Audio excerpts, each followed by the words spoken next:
film. And that's what I think they never let me, they didn't put that pressure on me to live up to. They never gave me a number that we have to hit or a so-called figure that I have to open to. There was all these trappings were just not there, which normally producers do end up putting that pressure. Then you make wrong things. Then you add a song for a shadi song, add a Punjabi song. All these trappings were not there in this film. They were like, just go there and make your film. Do this script. We love this script and make it honestly. And I think the minute that happened, a filmmaker I could just spread my wings and just go out, not worrying about a few. I think when you do that, you get a little more fearless. And then that's what got picked up by people.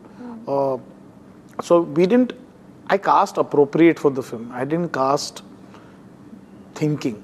I cast what felt right. You were saying that you are going to say no to him. Yeah. But that's his fault. Huh? He was now you see, now that we can talk about the film, Krish Kapoor cannot be a timid, sweet boy. Yes, sir, how are you, sir? Last time we spoke. Yeah, and I was like, what is this guy? He was a sweet boy. And then by the end of the night, I could see the boisterous self, and I could see the Krish Kapoor who could stand on top and say, don't forget this name, it's Krish Kapoor. So I think I was looking for that a bit. I needed a spark of that. Pulling us into this country. They argue, I conclude. They deflect, I drill down.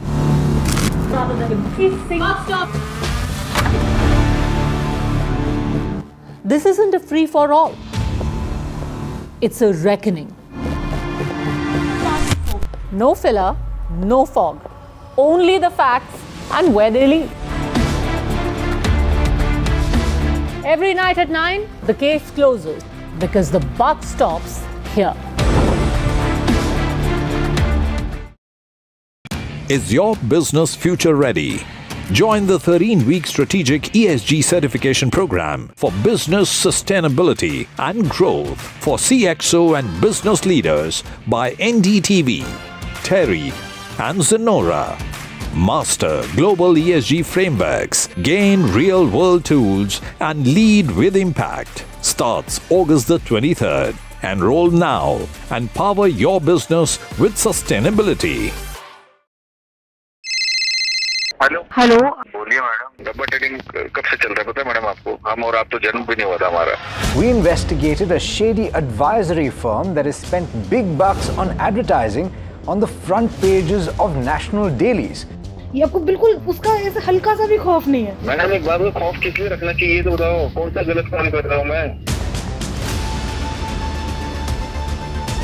After our report, we also saw NSE came out with a cautionary circular to the investors. Market Regulator Securities and Exchange Board of India has also come out with a release talking about the actions that it has taken. Cyber complaint has also been filed against the entities involved in this entire Dabba trading scam.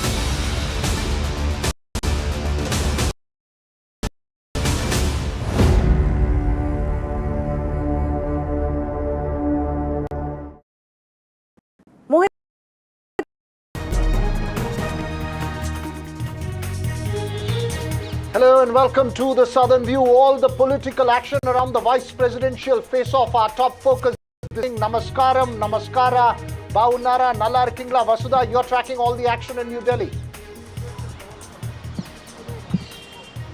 That's right, Veera. I'm standing right outside Prahlad Joshi's house, Minister Prahlad Joshi's house. The meeting has just gotten over. Kiran Rijiju is out here. But yes, it's an important day of meetings and we can hear from the opposition in just a minute from now as to who their candidate for the vice presidential polls is going to be.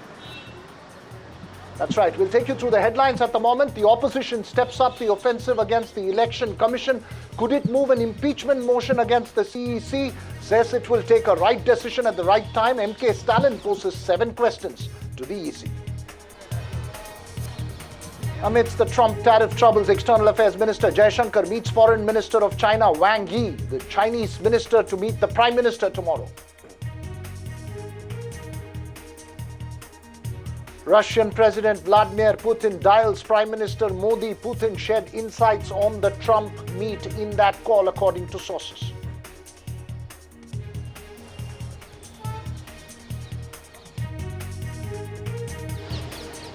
First up this evening, the breaking news, all the political action around the race for the Vice President's post. It would be reiterating political optics in election-bound Tamil Nadu. Vasudha, it would seem to have taken centre stage after the announcement of Maharashtra governor and BJP face from Western Tamil Nadu and an OBC candidate, CP Radhakrishnan, as the NDA's choice. The INDIA alliance meetings are on in the national capital to finalize the opposition's candidate. It could be a apolitical Tamil candidate to counter the NDA, fielding a candidate from that same state. But what's the buzz you're picking up, Vasudha, at the moment in New Delhi? Well, the action is all in New Delhi, Veera, but the essence of all of this is Tamil Nadu politics and, of course, the politics of Tamil pride, who is against Tamil pride and who is for it. And even as we speak, Kiran Rijiju, Parliamentary Affairs Minister, has just come out and he's talking to press reporters there. And this is after a very crucial meeting that took place in Minister Prahlad Joshi's residence. And this is where CP Radhakrishnan, the candidate for vice presidential polls by the NDA, is staying. In fact, he has met all the vice presidential, he has met all the floor leaders of the NDA. And like you rightly said, the opposition is also going to come out with its own set of, with its own candidate. And we'll have to wait and see how, if they actually go for that non-political Tamil candidate, is what the DMK and the Congress party has also been pushing for. Let's listen to some reactions now on this story.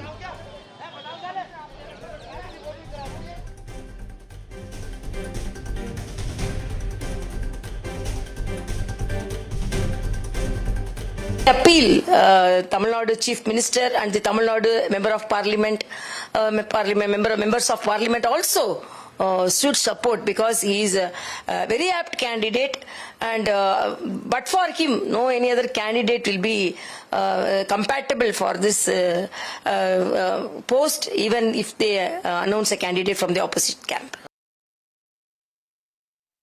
They are doing it only because in the next 8 months Tamil Nadu is going to face election. So they want to take advantage and tell the people that we have fielded one Tamil for the post of Vice President. But whatever they have done to Tamil Nadu is still lingering in the minds of the people. They are not giving money to the state of Tamil Nadu for education, stating that only if you follow our system we will not give money. Fielding one Tamilian so that they can cover everything is, I don't know what kind of an idea it is. A son of the soil is representing at one of the helm of affairs, representing India as its vice president. We are all happy and glad. And I would call this as a very carefully planned and strategic move by our ally, BJP and NDA. I don't think so that RSS or its ideology has got anything to do or influence his way of functioning.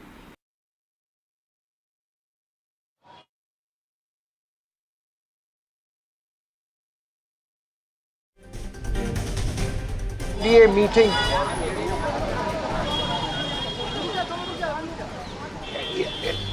The NDA meeting has come to a close, Vasudha. I think the bigger focus will be at that INDIA block huddle, because that's where we'll know what the opposition strategy is going to be. The NDA pretty clear at the moment, given that everyone's together as far as the NDA is concerned and the kind of statements that's come down. Vasudha, pretty much in terms of numbers, CP Radhakrishnan has the numbers if the NDA flock sticks together. And that seems to be the message coming out of the NDA meeting at the moment. That's right. In fact, you can see the visuals behind me. Chirag Paswan, Minister, just left.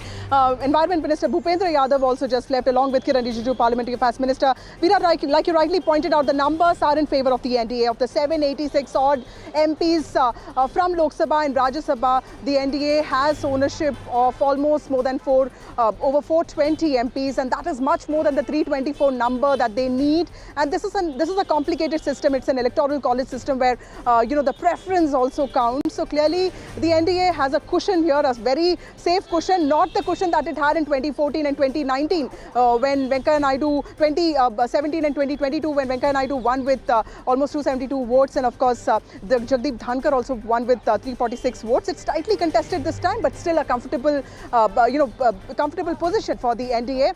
And like you also pointed out, CP Radhakrishnan's candidature is also to put the DMK in a spot. But considering that for the DMK, it's not just about the Tamil sentiment, but also about the Periyarite self-respect sentiment that is important. It is going to be easy for the DMK to make people understand why it opposes CP Radhakrishnan's candidature. So I don't think politically it's going to be that critical for the DMK. But yes, in terms of setting the optics. Vasudha, let's just listen in to Kiran Rijiju. I believe we can play out his soundbite. But as you're rightly pointing out, the bigger news focus at the moment is at that INDIA block meeting. Let's just listen in to Kiran Rijiju before we get more information from there.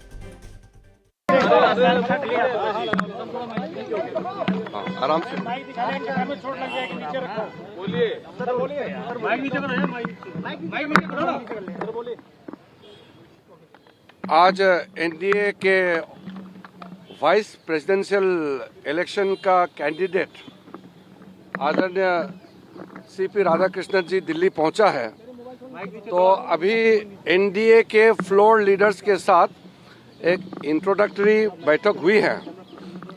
क्योंकि आदरणीय CP Radhakrishnan जी NDA के candidate है, इसलिए NDA के floor leader से सबसे पहले मिलना जरूरी है। वैसे तो सब उनसे वाकिफ हैं, वर्तमान में महाराष्ट्र के गवर्नर हैं और झारखंड के भी गवर्नर रहे हैं, सब परिचित है। फिर भी कैंडिडेट के तौर पर घोषित होने पर एक औपचारिक बैठक हुई है। कल पूरे एनडीए पार्टी के पार्लियामेंट्री पार्टी में आदरणीय सीपी राधाकृष्णन जी का फुल फ्लेज इंट्रोडक्शन होगा। हम सब बहुत गौरवान्वित महसूस कर रहे हैं कि आदरणीय सीपी राधाकृष्णन जी जैसे शख्सियत को उपराष्ट्रपति पद के लिए एनडीए की ओर से उम्मीदवार बनाया गया है। एनडीए के सभी लीडर्स ने आदरणीय प्रधानमंत्री जी को धन्यवाद दिया है कि इतना एक उपयोगी, बहुत ही अच्छा इंसान, बहुत ही अच्छा गवर्नर के रूप में काम करने वाले को उपराष्ट्रपति के उम्मीदवार के रूप में पेश किया गया है। सबने धन्यवाद जताया है और आदरणीय सीपी राधाकृष्णन जी का सम्मानजनक आज उनको सबने वेलकम किया है। और हम उम्मीद करते हैं कि सब पार्टी ऐसा शख्सियत को समर्थन देंगे और बिना किसी हिचकिचाहट सारे पार्टी समर्थन देंगे, ऐसा हम उम्मीद करते हैं।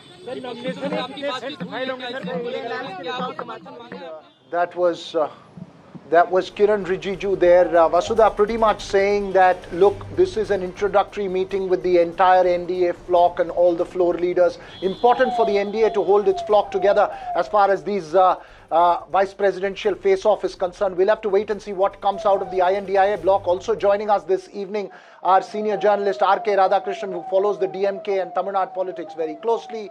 A. Saravanan of the DMK is joining us. Suman C. Raman, political analyst, is joining us. Also with us, Kovai Satyan of the AIADMK, a key NDA ally, which could be boosted by the proposing of a Tamilian for the post of Vice President. Vasudha, before we get to R.K. Radhakrishnan and the rest of the panel, very, very briefly, Vasudha, are you picking up any indications from the INDIA block meeting on what's perhaps their strategy going to be?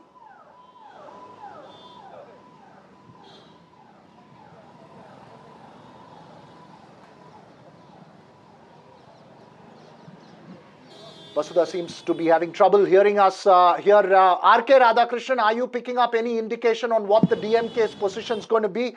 Is it likely to be an apolitical Tamil candidate? Are they going to push for a Tamil candidate, or are they going to play with the INDIA alliance overall? Because other allies could have other concerns.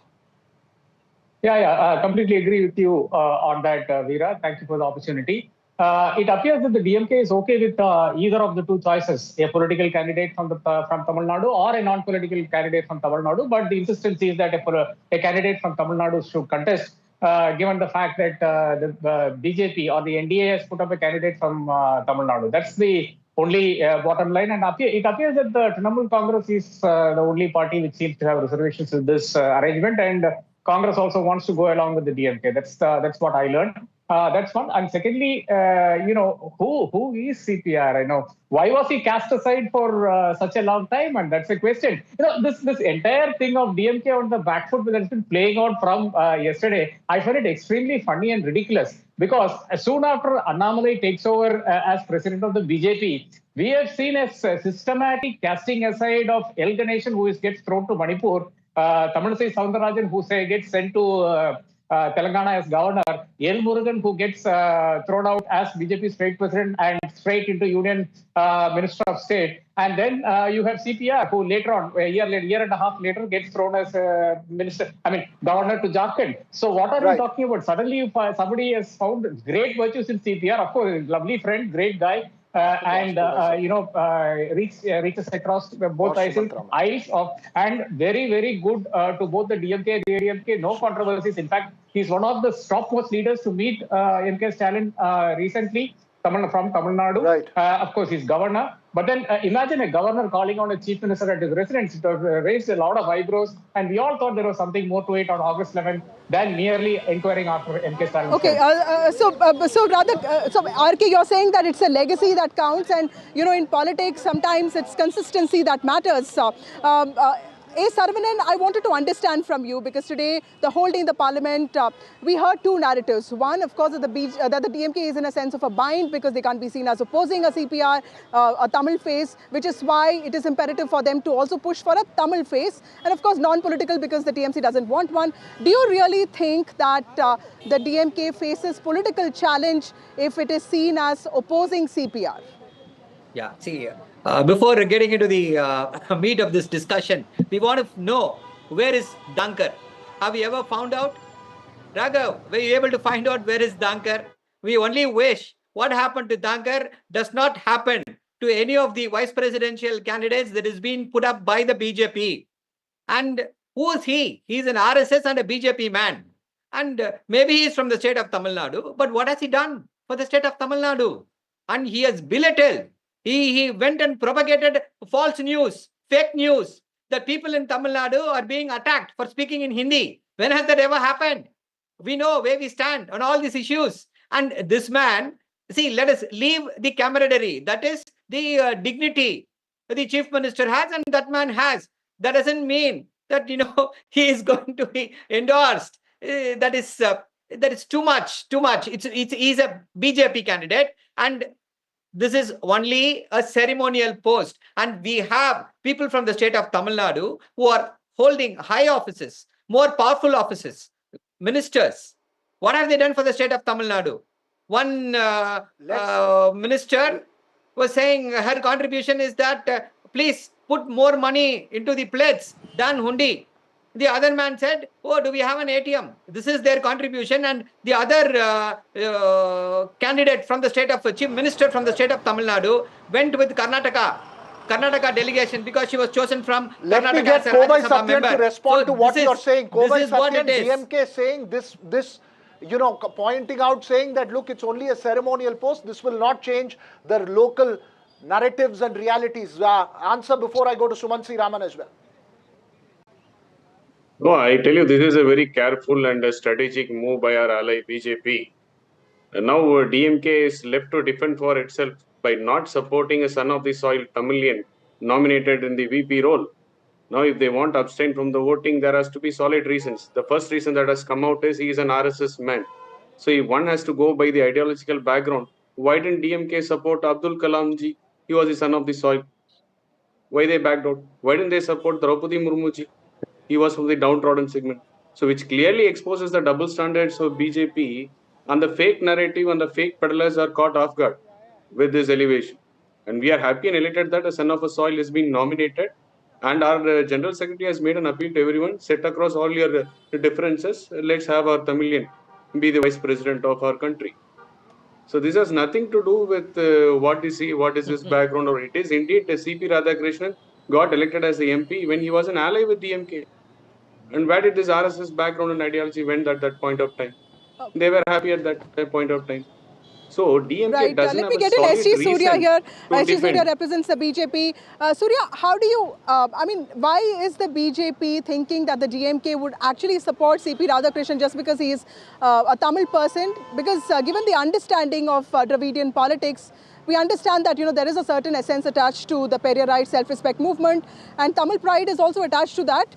And clearly, this is the DMK saying that this is a man who joined the Jansangh at the age of 17, so why should we be supporting him? Why would the BJP expect him to support the candidate? See, every candidate belongs to one party or another, one ideology or another. That is a different story. You will very well remember when Pratibha Patil was fielded by the UPA way back in 2007. Shiv Sena, which was our ally, it went beyond to support Pratibha Patil and supported because she was son of their soil. So similarly, we just want to test if DMK is only talk or action. Previously, we have the 2007 example when it refused to support the Tamilian Dr. Abdul Kalam for the presidentship. Today, if they are not going to support it, we just want to expose it to the people of Tamil Nadu. That is the only intention. So DMK has only one thing to do, whether it supports the Tamilian or it does not support the Tamilian. That is the question here. You cannot while away it by saying he is an RSS man.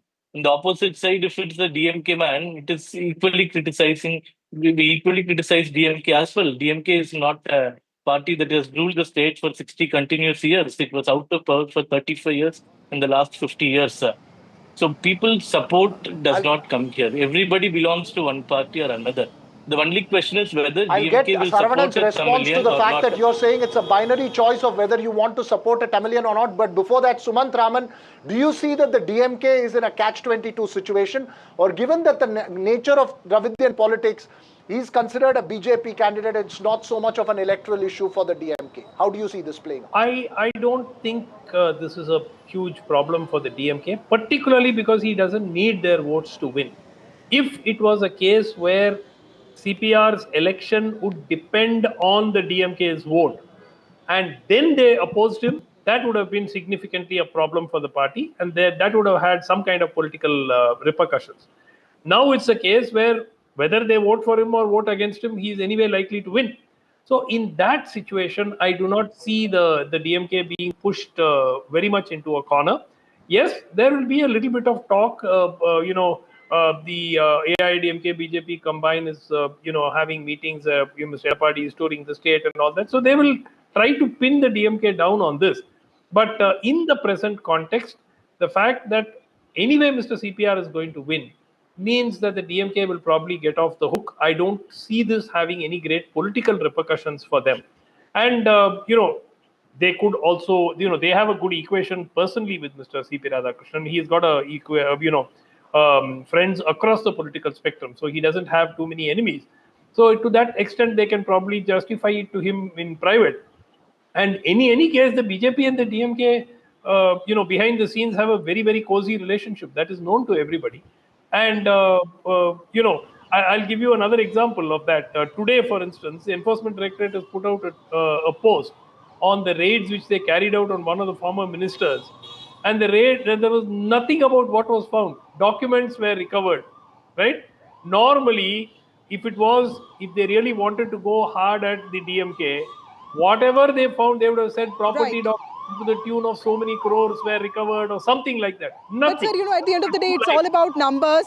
A Saravanan of the DMK, if I may ask, the candidature of somebody like CP Radhakrishnan also makes it slightly difficult for the DMK because you can't really personally attack him. He's not a controversial figure. He's not going around speaking polarizing statements.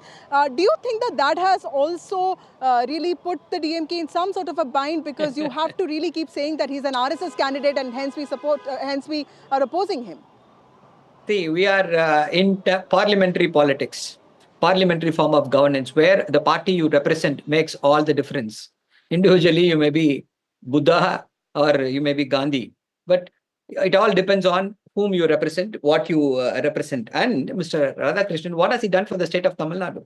He was not even able to win any elections. And the ministers who were more powerful than this vice presidential things, they were not even able to win elections. What have they done for the state of Tamil Nadu? People were here, people were elected. The BJP thought they will be able to have electoral dividends. and they had people nominated to Rajya Sabha from some other states, became ministers. What have they done for the state of Tamil Nadu? Nothing. And what will his candidature do to the state of Tamil Nadu? Nothing. And it is us in 2002 ensured that Dr. Abdul Kalam, the first Tamilian to become the president. And he is only a vice president. So why are we tying up ourselves in knots over a non-issue? No. But the Venkatraman Kovai was Satyan, president just much respond before to that. Abdul Kovai Kalam. Satyan and then SG Surya. No. Respond to that.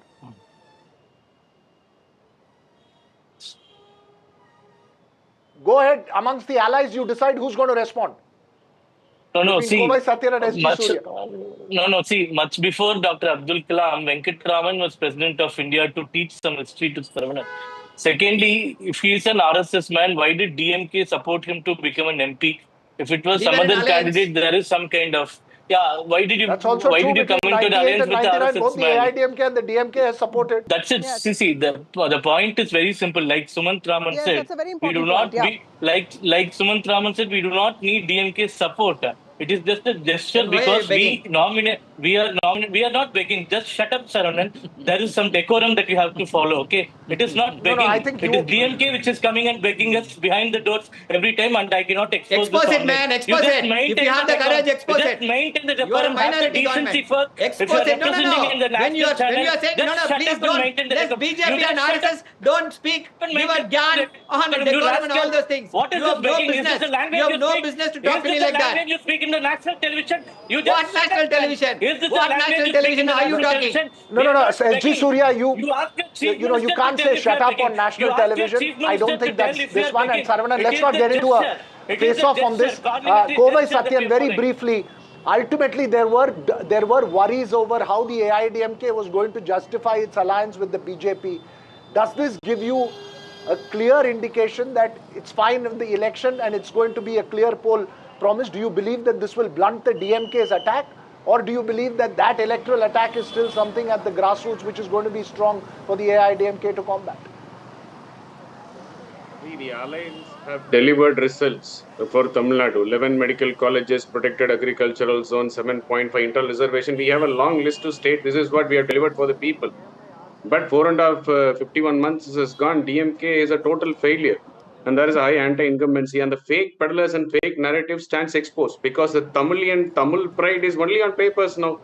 If you want to not support the CPR, who is a son of the soil, who was in an ally with the DMK while he became an MP, now the reason cited is something else. That is what the clear political agenda which they are trying to drive. They are desperate for a narrative for the upcoming elections on 2026, which they feel that this could be one of their strongest weapon of narrative. But it is not so, because they have to take a back seat. They have to answer to the people of Tamil Nadu. Why didn't they support Abdul Kalamji, APJ, while he was nominated for the president? Why didn't they support Draupadi Murmuji from the downtrodden community? So they have more answers to give if they want to take the narrative of the CPRG from the RSS bastion representing RSS ideology. That narrative will not go well with the people of Tamil Nadu because DMK's Tamilian and Tamil Nadu pride will stand exposed. Their double standards stands exposed at this juncture. That's what it is going to be, and the people of Tamil Nadu are very well aware of this, and they understand. Can I come in? Can I come in?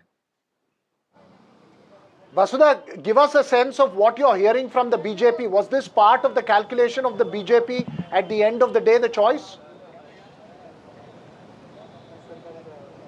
Well, Veera, let me just tell you that, in Hindi there is a saying that, if you get burnt by milk, you're very careful the next time. And then, so this time the BJP wants to make sure that it does not get burnt. And that's why there's a 360-degree shift in its position. And it wants somebody who's ideologically grounded, who's consistent, who has not created any controversies, who does not have, this ability to sort of, put the attention all on himself. He's not been in the spotlight. He has handled difficult states for the BJP. So clearly, this is a man that the BJP is banking on for his institutional experience, also for his organizational experience, because he's going to be the vice president for 5 years. So clearly, it's a strategic decision by the BJP, not a tactical decision, because Jagdeep Dhankar was an appointment that was made because the BJP wanted to assuage the Jats at that time. But this time, a whole lot of thought has gone into this, and the BJP wants to be safe than sorry.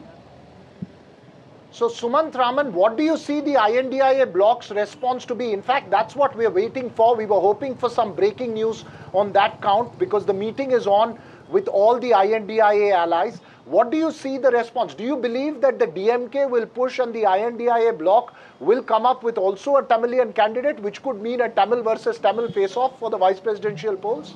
No, I don't think that there will be pressure exerted significantly by the DMK for a Tamil candidate. I think that they are going to let the India Alliance decide who the candidate could be. It could be a Tamilian, it need not be a Tamilian, but I don't see the DMK being pushed into a corner on this. Yes, it is a bit of an embarrassment for them if they vote against a Tamilian, but it's not something that's going to have a massive impact on the election that they will have to take a stand. They will put up the India Alliance candidate and they will vote against Mr. Radhakrishnan. I don't think that there will be any major political damage to them as a result of that. Right. Important point that you make there. I wish we can get more reactions. I know Saravanan was itching to respond to something. So was S.J. Surya. Okay, 10 seconds to each of you. Exactly. No, 20 seconds to me. Raghav, only 20 Saravanan seconds to me. I have to counter 3 people. So only 20 seconds to me. Ah. See, when we supported Radhakrishnan and we were in alliance, we had a common minimum program. We controlled the BJP. The BJP were not able to go ahead with their pet projects of abolishing Article 370, having a uniform civil code and building Ram Mandir. But they have almost have everything now. There is nobody to control them. We controlled the BJP in 1999. That is why we were in alliance. And he was the only time he was elected. But then at the time, Mr. C.P. Radhakrishnan. Now the question is this. What is he? What will he bring to the state of Tamil Nadu? Your 20 seconds is over. I'm very sorry, Saravanan, but your 20 seconds over. SG Surya is waiting for his 20 seconds. Go ahead, you have the last word, SG Surya. Yes, sir. One more time, DMK's hypocrisy of being pro-Tamil or a Tamilian party will be exposed when they will not support C.P. Radhakrishnan for the vice presidentship, and they will stand exposed yet another time. Thank you. All right, you are saying that they will stand exposed. DMK saying that it doesn't matter to us. We'll keep this face-off. Vasudha, this is one that's going to play out during the assembly elections in Tamil Nadu. More on the ground between AIDMK and the DMK. We'll keep a close watch, but I'm still waiting to hear from that INDIA block meet because that's going to be very interesting to see what their strategy is going to be.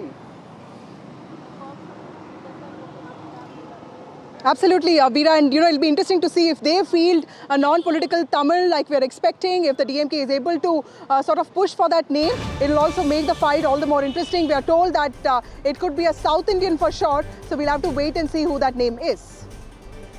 Right, and there's breaking news coming in, Vasudha, of the big space event. Indian astronaut Shubhanshu Shukla meets Prime Minister Narendra Modi at his official residence in Lok Kalyan Marg. The Air Force officer who became the second Indian to travel to space and the first to board the International Space Station returned to India on Sunday after a year-long stay in the United States for training under the Axiom 4 mission. Shukla interacted with the Prime Minister, who urged him to record his experiences, including training, research, and life in orbit to help guide India's future space missions, Vasudha. Even that led to a political face-off earlier in the day, Vasudha. Absolutely. There was a debate that was, there was a special session that was planned, a special debate that was planned on India's space achievements, Veera, but the opposition wanted a discussion on the SIR, and the Lok Sabha Speaker went on to the extent of saying that, why are you showing your anger on Gagan Yatri? You can show it on the ruling party. It's understandable. So that was a little interesting there. But yes, Shubhanshu Shukla, Group Captain and astronaut Shubhanshu Shukla has met the Prime Minister. He is going to go back to Lucknow, but of course he comes back to Delhi for National Space Day celebrations. A big day, a big milestone for India because he was part of that very important Axiom 4 mission. And yes, like you rightly pointed out, the second Indian to reach space, quite a big milestone there. And Prime Minister has been talking about him in almost every speech of his. Clearly an inspiration for the youngsters of India, especially those who work in the innovation and space sector. That's right. We'll take a very short break, but we're still keeping our ears close to that INDIA meet. Vasudha, I've just got a message saying nothing concrete yet from the INDIA meet from some of my sources there. I'm sure you're picking up some indications as well. We'll keep a close watch on that. We'll take a very short break, but don't go away because when we come back, we have much more lined up on the Southern View this evening.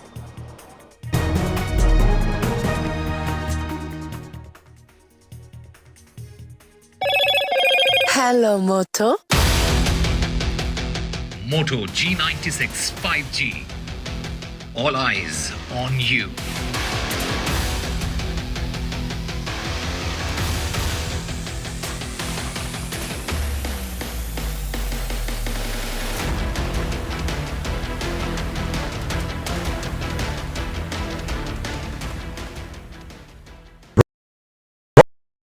Finessa windows, beautiful and durable designs. Installation से maintenance की life long customer service. आपके घर में फिनेस्टा नहीं है तो call कीजिए। Fine finer Fenesta. जब मुंबई से वापस कोल्हापुर शिफ्ट हुआ तो सबने कहा कि ड्रीम सिटी को छोड़ रहा है। ड्रीम सिटी तो मैंने कहा ड्रीम में तो यही गलियां आती हैं। तो जब ये रियलाइज़ हुआ कि कुछ बड़ा करने के लिए बड़े शहर में रहने की ज़रूरत नहीं है, तब लगा कि लाइफ में ग्रो किया। कशिता ही ऐसे बॉय मिलते मुंबई में, चांस ही नहीं।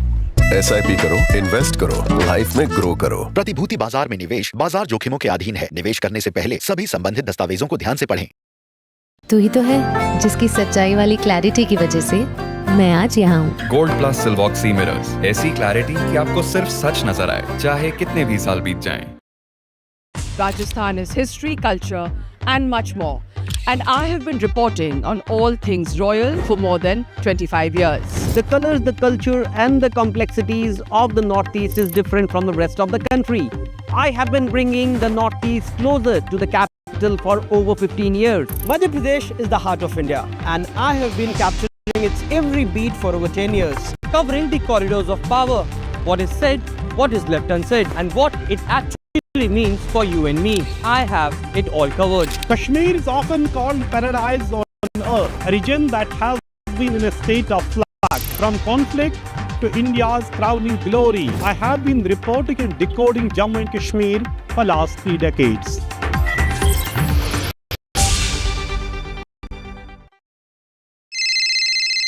हेलो बोलिए मैडम, डब्बा टेलिंग कब से चल रहा है पता है मैडम आपको? हम और आप तो जन्म भी नहीं हुआ था हमारा। We investigated a shady advisory firm that has spent big bucks on advertising on the front pages of national dailies. ये आपको बिल्कुल उसका ऐसे हल्का सा भी खौफ नहीं है। मैडम एक बात को खौफ किस लिए रखना चाहिए तो बताओ, कौन सा गलत काम कर रहा हूँ मैं? After our report, we also saw NSE came out with a cautionary circular to the investors. Market Regulator Securities and Exchange Board of India has also come out with a release talking about the actions that it has taken. Cyber complaint has also been filed against the entities involved in this entire Dabba trading scam.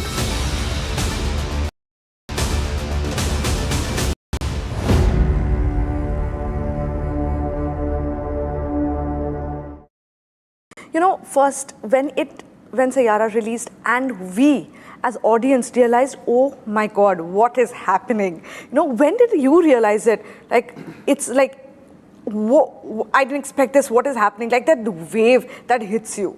You know, the first thing that really hit me, I'm telling you, was a month back actually, to be honest, is when Adisa saw the film. And he saw a very loose cut and he decided the release date. But he was always, like me and Akshay were so into making the film, I think, along with Sumanna and all. Sometimes when you're so into it and you know, you don't realize, you don't see it from, and then he saw it from a third person perspective. I mean, he was always super confident about the film. And he had actually had this talk with me about how I've done. And yeah, we all grew up. I was in the 8th grade when I saw Dilwale Dulhaniya Le Jayenge and said I want to make a love story like this. For a person like him to say that, you know, you've made a great film. All he had asked for me was to make your best film for me. And I did, and I'm just glad that, so that was the first thing, you know, and that validation was great. I wasn't shouting over the roof for it. It gives you a lot of confidence at that moment, you know. Absolutely. For the person who's actually put his money where it is, and he wasn't talking about anything else, but on a very unassembled film at that time, could feel the emotion and be listening. But it was the first time we felt that we made something special. But yes, once the numbers came in, I think then it was Akshay. The advance. Yeah, and the advances came in, and then people were sending me messages, and all he said, no, don't listen to anyone. So I at one point just put my phone off and said, this is getting too out of hand. And then in the night we got the number. Vanakkam Tamil Nadu. Well, the battle for Tamil Nadu 2026 is open now. After Chief Minister Stalin rolls up his sleeves. And Vijay steps in as a star challenger. This is a mass gathering.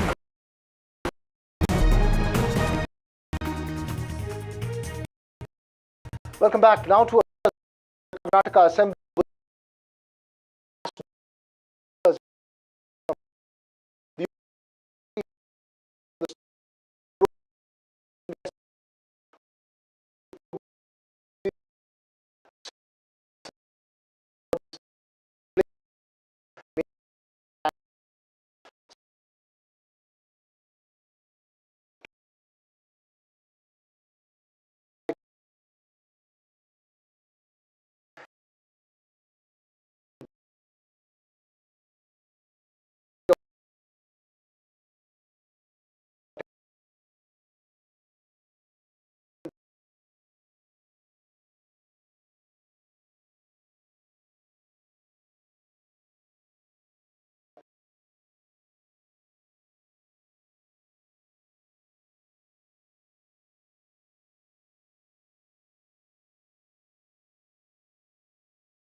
ವಿನಂತಿಯನ್ನು ಮಾಡಿಕೊಳ್ತೇನೆ.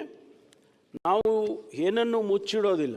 ಇಲ್ಲಿ ಗೃಹ ಸಚಿವರಿಗೆ ಮುಖ್ಯಮಂತ್ರಿಗೆ 1000 complaint ಬರ್ತದೆ. ನನ್ನ ಮಗನ ಹೊಡೆದಾಕರು, ನನ್ನ ಕೊಲೆ ಮಾಡಿದ್ರು, 1000 ಬರ್ತದೆ.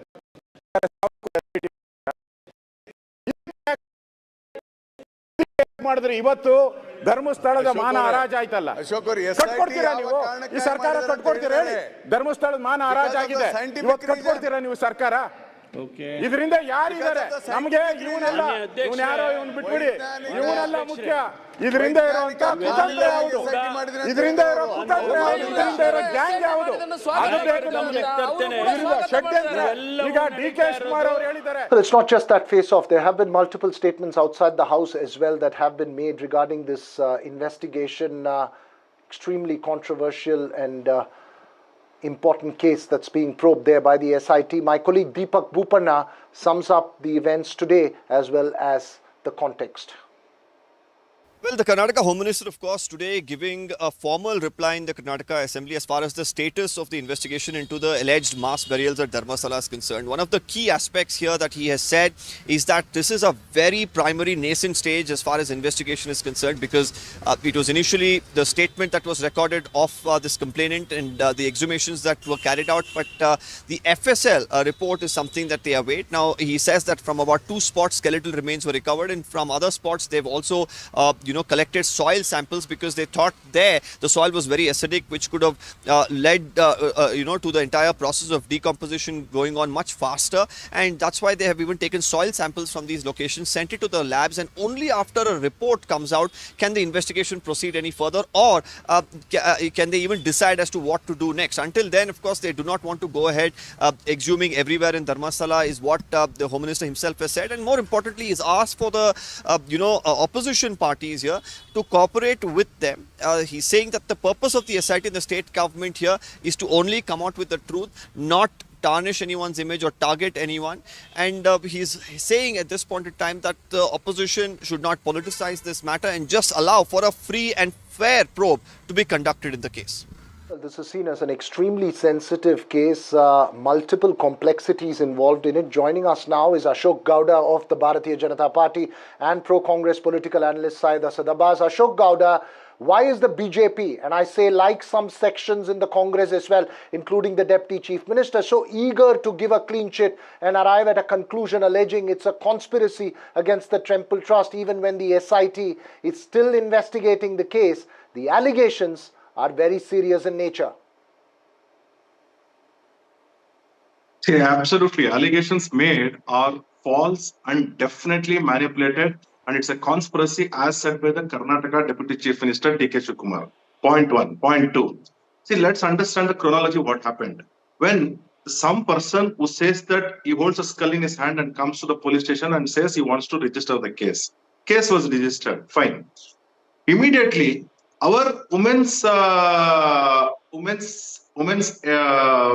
that is Nagalakshmi Chaudhary, writes a letter to the Chief Minister to asking for a SIT to be set up. And she herself has not written SIT to be set up in Neha Hiremat murder case, which happened in Hubli, or Belagavi rape case, or even Haveri rape case. Leave that apart. As well, maternal deaths, 750 maternal deaths happened. She never wrote a letter. Does it not raise a question for anybody that why was Nagalakshmi Chaudhary so enthusiastic in Dharmasthala issue?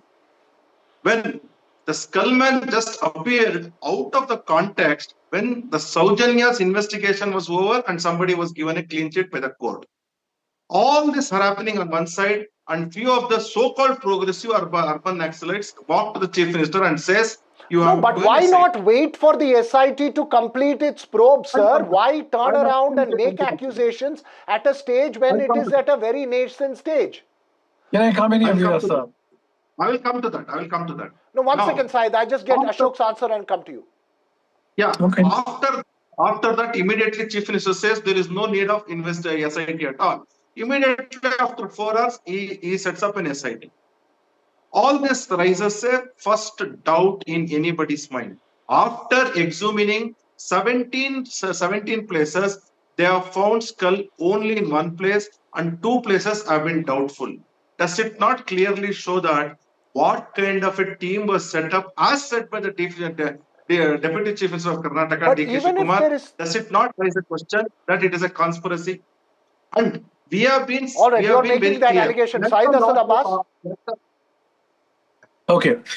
Firstly, Mr. Ashok Gowda, the BJP spokesperson, sir, I heard you, and let me tell you, sir, if there is power, there is great responsibility and equal accountability. Equal accountability on both ends, the ruling dispensation of Karnataka Congress and also a BJP. The fact of the matter is, me as a Kannadiga, what amuses me is the deafening silence, that absolutely pin drop silence of the Bharatiya Janata Party over the last 2 weeks when all of this is taking place. When there was nothing found, now you come as a cheerleader or a flag bearer of our Hindu brothers. You need to understand that stop politicizing this issue. Stop giving it a regional color. You need to understand, sir, allow the special investigation team to complete its investigation. Why are you jumping the guns? To you, sir, on NDTV today, I challenge you and ask you to present an interim report of SIT or a final report. There is no report and you want to jump to conclusion that there is nothing here? Respected, Ashok Gowda, respond. Just 30 seconds, sir. Who are you calling urban Naxals? The journalist? Just 30 seconds. 30 seconds, please. Can I get 30 seconds to complete my point, Veera Saab?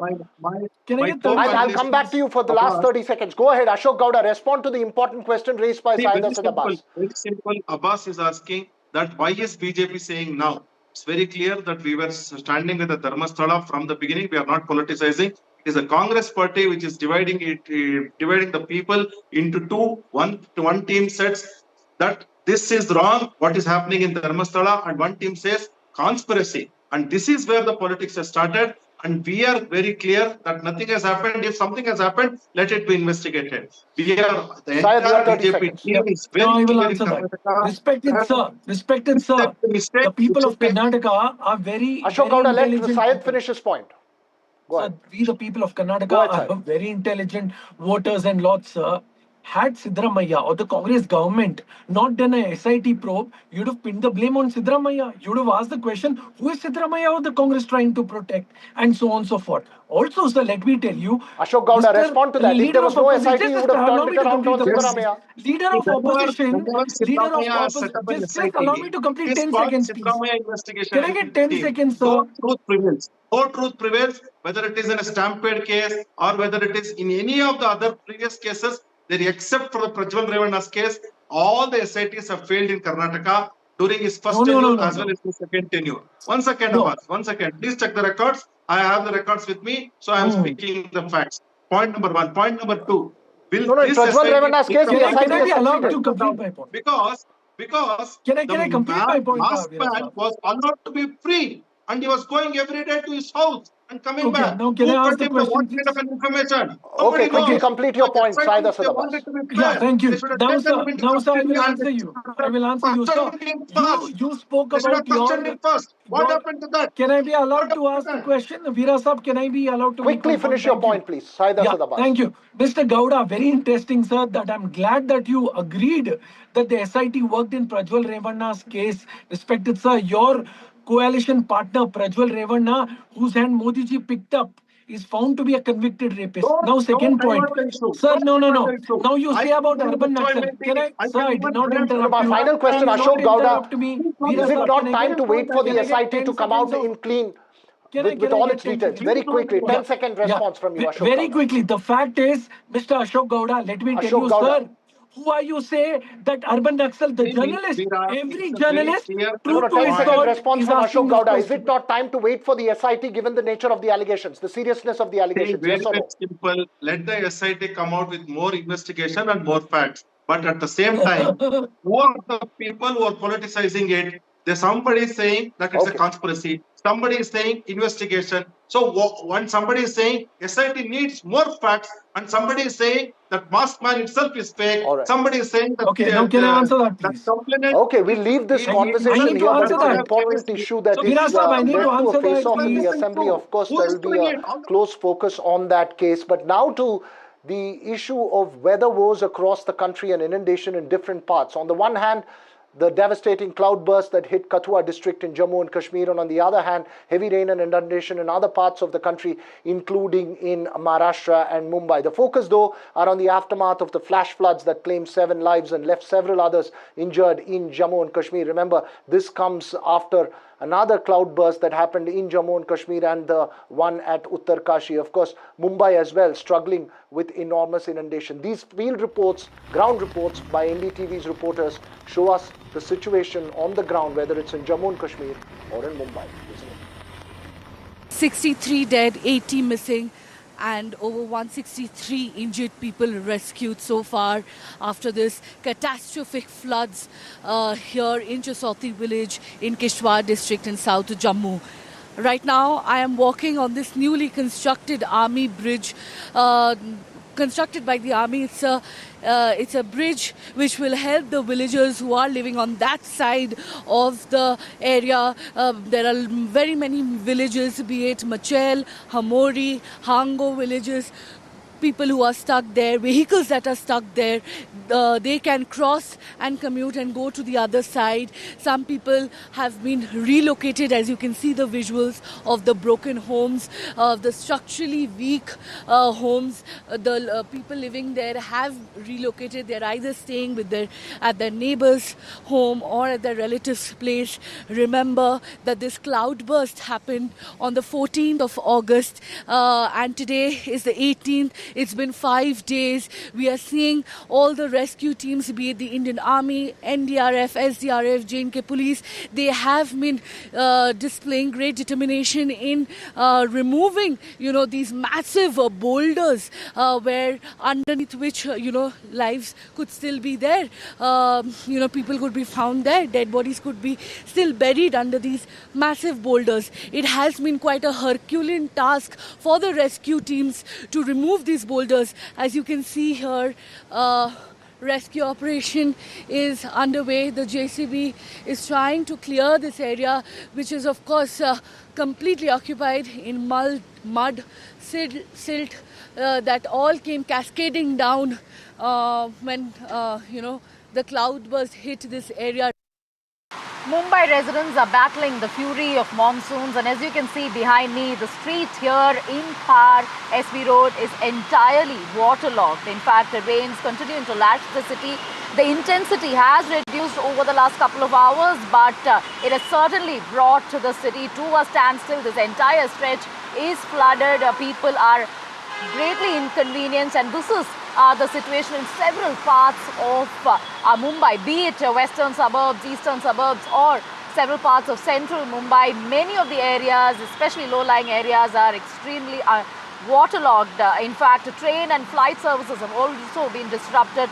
Traffic congestion in many parts of the city as well, and several steps have been taken by the authorities. Cautionary messages have been sent, alerts have been issued, schools, colleges shut. In fact, several of the private as well as government organizations have given employees the option to work from home. People have been asked to not really step out of their homes until the situation improves. Yes, red alert has been issued in Mumbai and many other parts as well. In fact, we'll really have to see how the situation pans out. Chief Minister Devendra Fadnavis taking stock of the situation along with BMC officials and multiple other agencies which have been pressed into service in case of any eventuality. So yes, alert issued. People have been asked to not really venture out too much. And at this point, people greatly inconvenienced as a result of waterlogging in many parts of Mumbai. Well, the fundamental message from all those images, whether it is in Jammu and Kashmir, Uttarkashi or Mumbai or Bengaluru, is that climate change is real and we need to brace for extreme weather events. That's all we have time for on The Southern View this evening. News and updates continue right here on NDTV.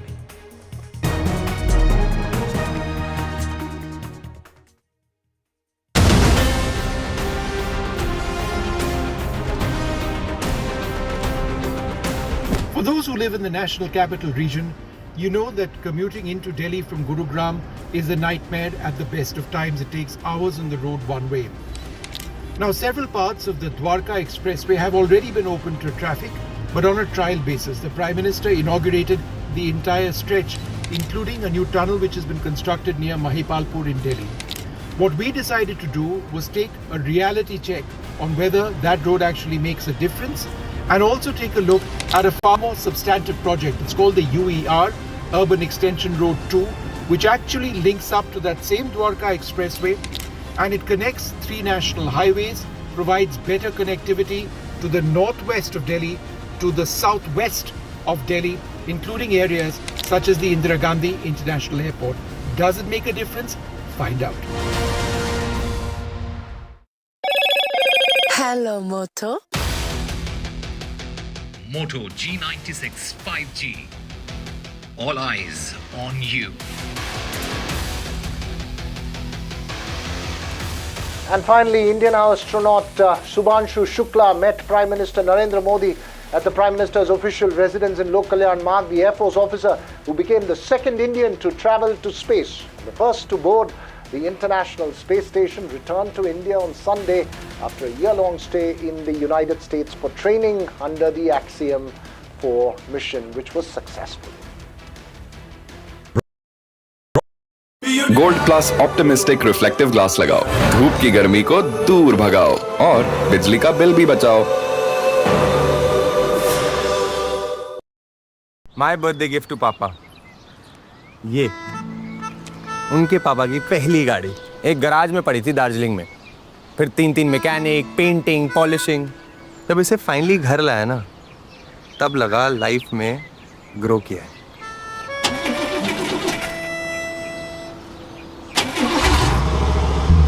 SIP करो, invest करो, life में grow करो। प्रतिभूति बाजार में निवेश बाजार जोखिमों के अधीन है। निवेश करने से पहले सभी संबंधित दस्तावेजों को ध्यान से पढ़ें। Fenesta windows, beautiful and durable designs, installation से मेंटेनेंस की लाइफ लॉन्ग कस्टमर सर्विस। आपके घर में फिनिस्टा नहीं है तो कॉल कीजिए। fine, finer, Finesta.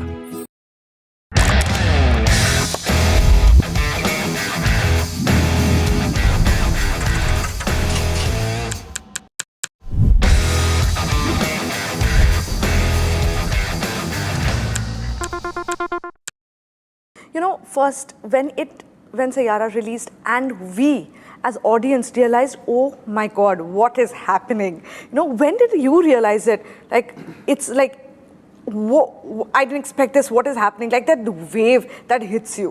You know, the first thing that really hit me, I'm telling you, was a month back actually, to be honest, is when Adisa saw the film. And he saw a very loose cut and he decided the release date. But he was always, like me and Akshay were so into making the film, I think, along with Sumanna and all. Sometimes when you're so into it and you don't realize, you don't see it from, and then he saw it from a third person perspective.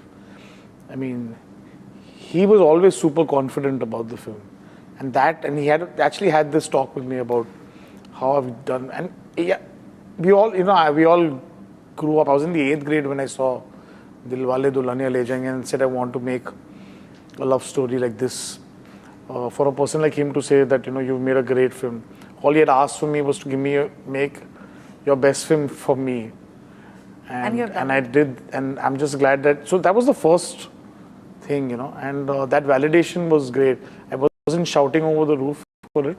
It gives you a lot of confidence at that moment, Absolutely. for the person who's actually put his money where it is, and he wasn't talking about anything else, but on a very unassembled film at that time, could feel the emotion and be listening. But it was the first time we felt that we made something special. But yes, once the numbers came in, I think then it was Akshay. The advance. Yeah, and the advances came in, and then people were sending me messages, and all they said, no, don't listen to anyone. So I at one point just put my phone off and said, this is getting too out of hand. And then in the night we got the number. Is your business future ready? Join the 13-week strategic ESG certification program for business sustainability and growth for CXO and business leaders by NDTV, Terry and Zenora.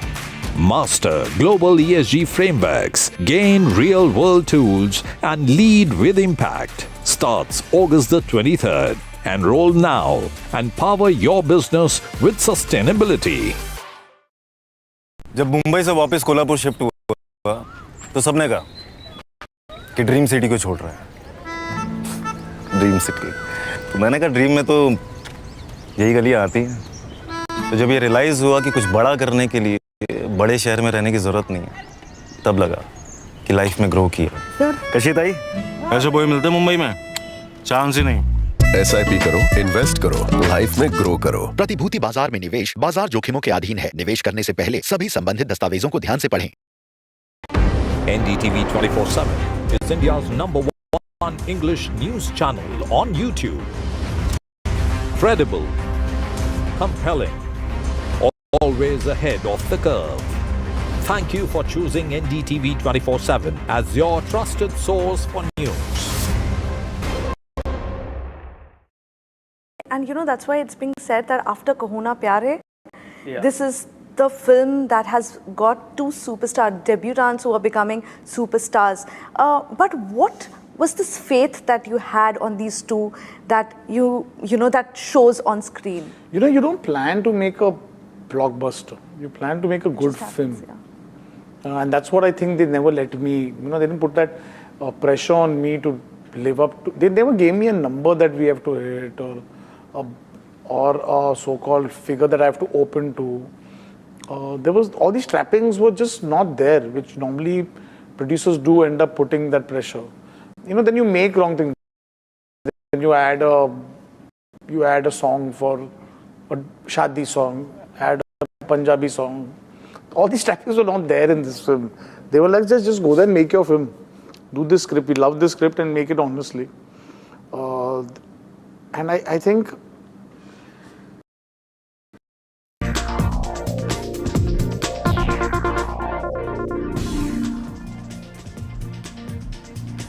Hello and welcome. You're watching India Matters. I'm Gauri Dwivedi. As India and China look to build on the momentum of their relationship, with Trump's punitive tariffs acting as one of the reasons expediting this, we ask, is this pragmatic diplomacy 101? Next, we ask about why is it that politicians find it tough to rise above divisions to recognize achievements, take their country, in this case India, to the stars.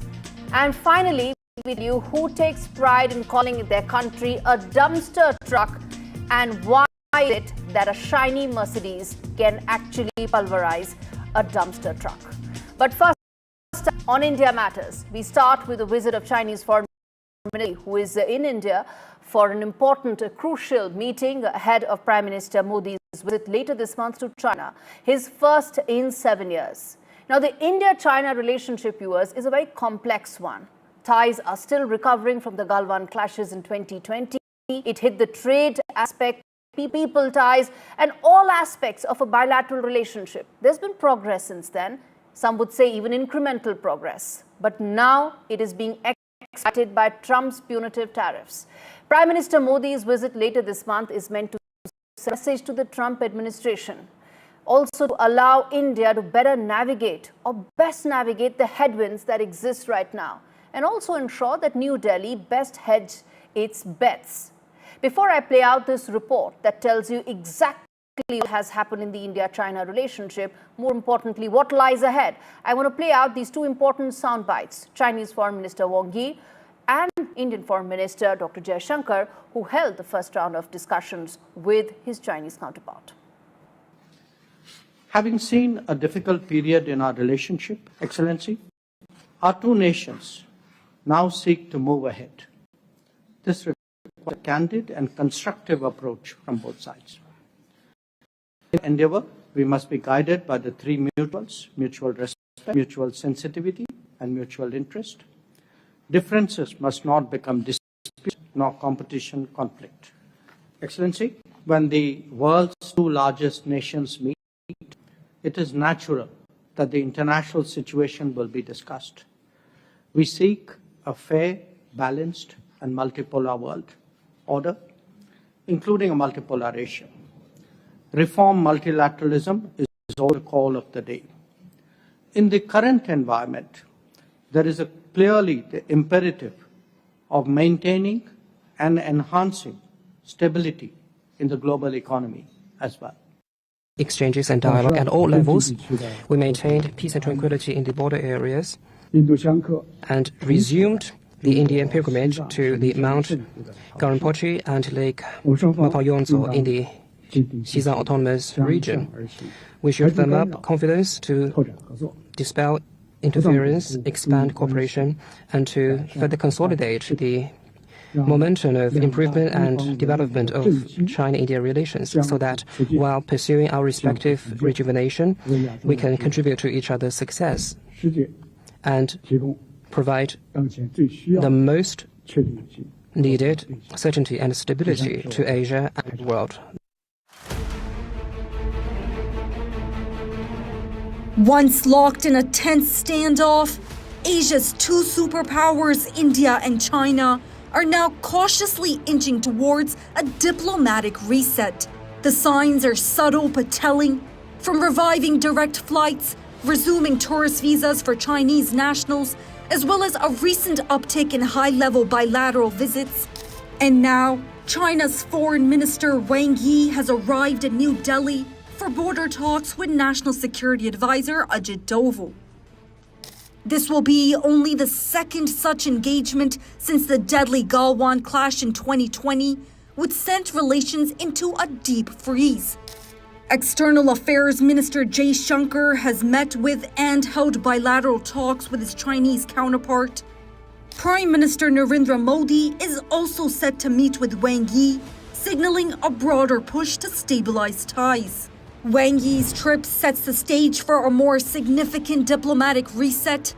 Prime Minister Modi is scheduled to visit China to attend the SCO summit later this month, his first visit to China in 7 years. The engagements follow a thaw in October, when both sides agreed on patrolling arrangements to de-escalate tensions along the line of actual control. helping ease a 5-year military standoff. The move opened the door to re-establishing bilateral ties that hurt trade, investment, and air travel. As India and China edge back to the negotiating table, all eyes are on just how far this fragile reset can go in easing tensions and paving the way for long-standing stability. The recovery and reset comes amidst punitive tariffs imposed by the Trump administration, leading to broader global realignments. Samia Afsar, NDTV World. All right, India and China are not alone, as Trump has now waged an economic war against some of the other emerging economies, Brazil being one of them, with many in fact now suggesting that BRICS could potentially collectively stand up against Trump's economic bullying. Now, is there a case for it to actually happen, given the fact that both India and China have publicly said that de-dollarization is something that they are not in favor with? Let's get in Mohammad Ghazali, who's been tracking this space very closely for us. Now, Ghazali, this is something that collectively, if the emerging economies come together, they have a better